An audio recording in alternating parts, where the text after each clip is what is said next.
Hey friends, Coach Chris. I promised you I would come back because I was a dummy and did not record the the Zoom the other night. So I wanted to take you through what we talked about. And what we talked about is how you can avoid sabotaging your gains during the week. I'm trying to get rid of that light right there. Let's turn it that way. And so one of the ways to do that is obviously to plan. Now by plan, I mean just not just keep it in your head, but mathematically plan for those weekends.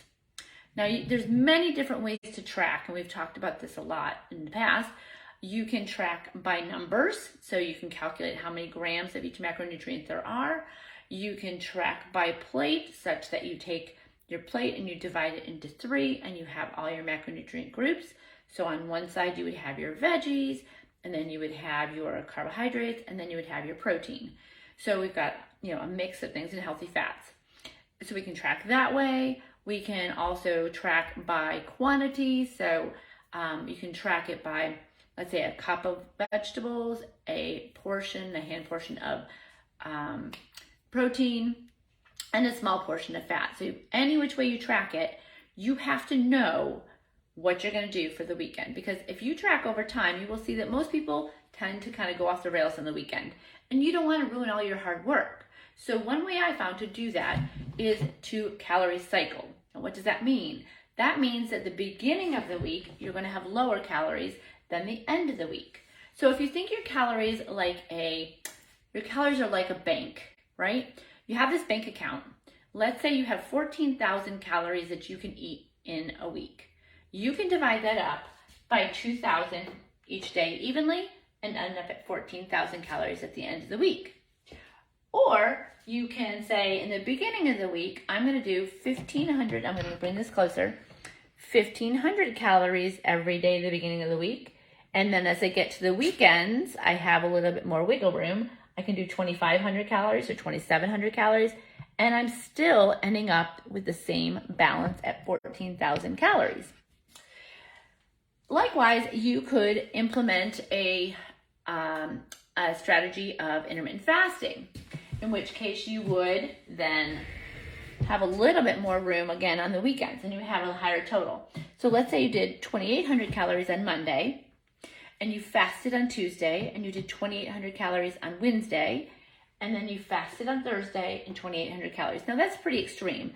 Not a lot of people enjoy fasting that much, but you could do a smaller fast. So you could squeeze that window a little bit lower, have lower calories in the beginning of the week, and higher calories at the end of the week, such that you're having the same number of calories all week long. So we look at our week in total, not just by day.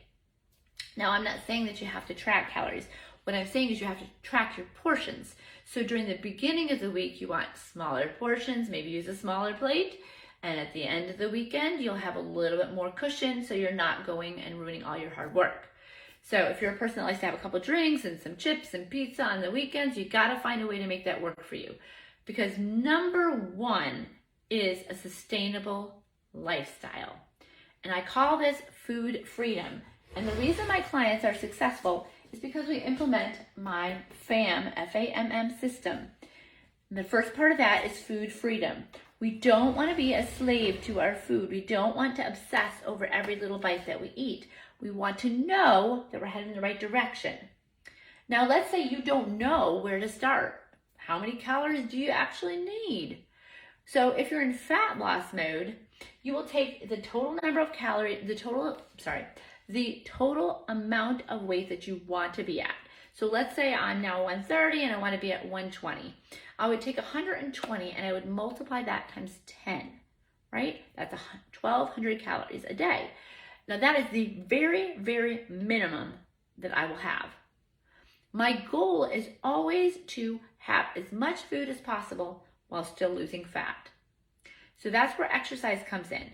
Not that we want to burn off the calories, but if you are a person that lifts weights versus cardio, cardio is wonderful for the cardiovascular system.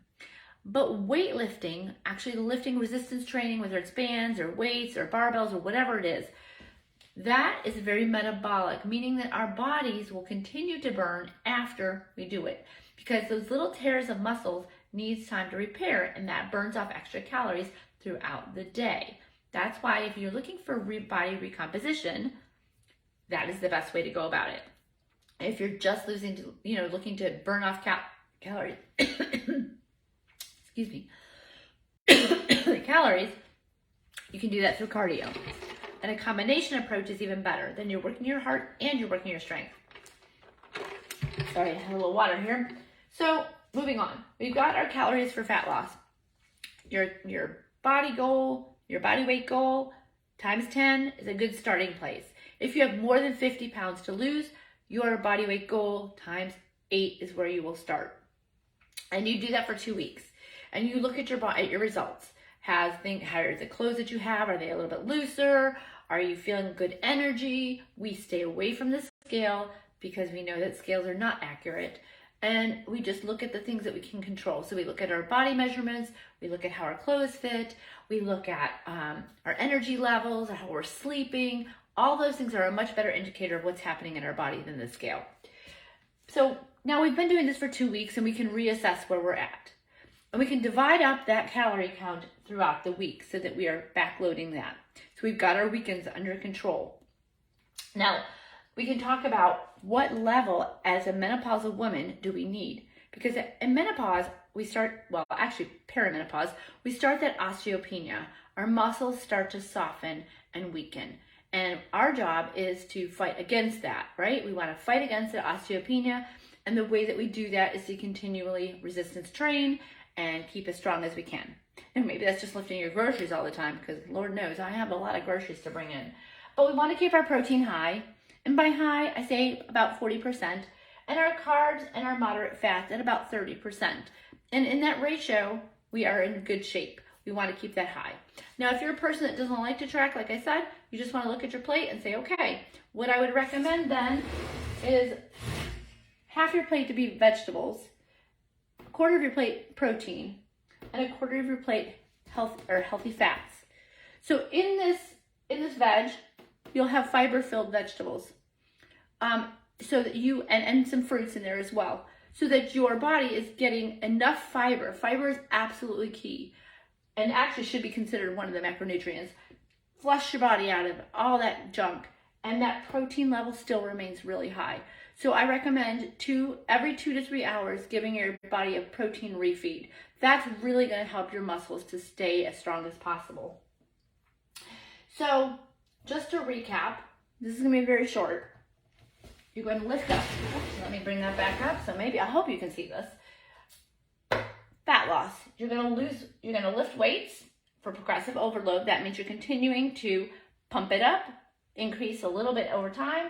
You're going to get some cardio. You're going to eat more protein, a healthy calorie deficit.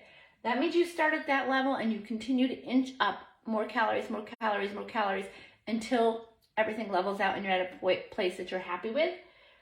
Be consistent. This means that you have to continue all the time. This has to be a lifestyle. This isn't something that you can do for a little while and just drop off. And be patient. Be patient. It takes a long time. Body recomposition takes 6 months to a year, if not longer. Okay, I started almost 5 years ago, and I'm still working at it every day. Not because I have, goals for super weight loss, but because I want to keep my body as strong as possible coming into my later years. I'm thinking about my 80-year-old self, not myself today. What would my 80-year-old self want? Well, I want to be strong for my grandkids, my kids. I want to not have a walker. I want to not have a cane. I don't want heart problems. So really, it's preventative medicine without the medicine, right? Because food can be very medicinal. So we want to stay away from those ultra-processed foods. We want to fill our body with whole foods that our body can process. Because let me tell you something, this ultra-processed crap is killing people. It's causing type 2 diabetes, and we really, really want to stay away from that as much as possible. It just really messes with your gut health, and it throws everything off.